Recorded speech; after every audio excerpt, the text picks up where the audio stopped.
নমস্কাৰ বন্ধুসকল আমি কেতিয়াবা যিকোনো পৰিস্থিতিত আমি পেচাব ধৰি ৰাখিবলগীয়া হয়। এই পেচাব ধৰি ৰাখিলে আমাৰ কেতিয়াবা ভয়ংকৰ ক্ষতি হ'ব পাৰে। এনেকুৱা কিছুমান ক্ষতি হ'ব আপোনালোকে জানিলে আচৰিত হ'ব। তো বন্ধুসকল, আজি আমি আলোচনা কৰিম পেচাব ধৰি ৰখাৰ 5টা ভয়ংকৰ ক্ষতি। গতিকে আপোনালোকে সকলোখিনি জানিবলৈ ভিডিঅ'টো শেষলৈকে চাই থাকিব। স্বাগতম জনাইছোঁ ইনফৰ্মেটিভ 24/7লৈ।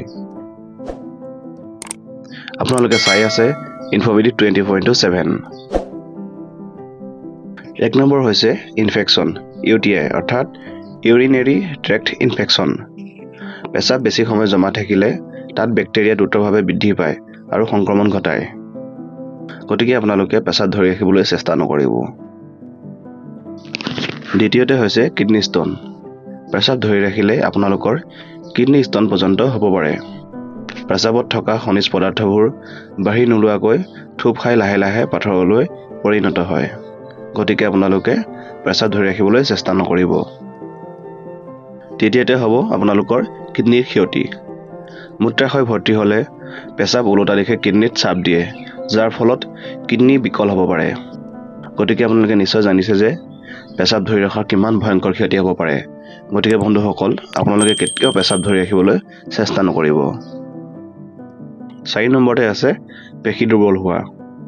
মূত্ৰাশয়ৰ মাংসপেশী দীৰ্ঘ সময় টানি থকাৰ বাবে ইলাষ্টিচিটি হেৰুৱাই ঢিলা হৈ পৰে আৰু পেচাব ধৰি ৰখাৰ ক্ষমতা কমে। তো বন্ধুসকল, পেচাব যদি আপোনালোকে বহু সময় ধৰি ৰাখে, আপোনালোকৰ মূত্ৰাশয় মাংসপেশী দীৰ্ঘ সময় টানি থকাৰ বাবে ইলাষ্টিচিটি ঢিলা হৈ পৰিব। তাৰ ফলত আপোনালোকৰ পেচাব ধৰি ৰখাৰ ক্ষমতা কমি যাব। 5 নম্বৰ ক্ষতিটো হৈছে বিষ আৰু অস্বস্তি। স্নায়ুবোৰত পৰা অত্যাধিক চাপৰ বাবে তলপেটত তীব্ৰ বিষ আৰু পেচাব কৰাৰ সময়ত জ্বলা-পোৰা হয়। বন্ধুসকল, আপোনালোকে যদি বহু সময় পেচাব ধৰি ৰাখে, আপোনালোকৰ স্নায়ুত অত্যাধিক চাপ পৰিব, যাৰ ফলত আপোনালোকৰ তলপেটত তীব্ৰ বিষ আৰু পেচাব কৰাৰ সময়ত জ্বলা-পোৰা হ'ব।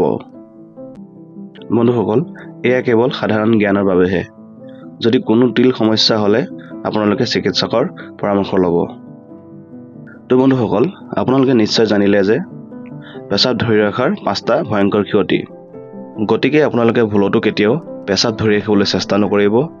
আপোনালোকৰ যেতিয়াই পেচাব লাগে তেতিয়াই কৰি ল'ব। আৰু যদি আপোনালোকৰ কিবা পেচাবৰ সমস্যা হয়, আপোনালোকে চিকিৎসকৰ পৰামৰ্শ ল'ব। ধন্যবাদ।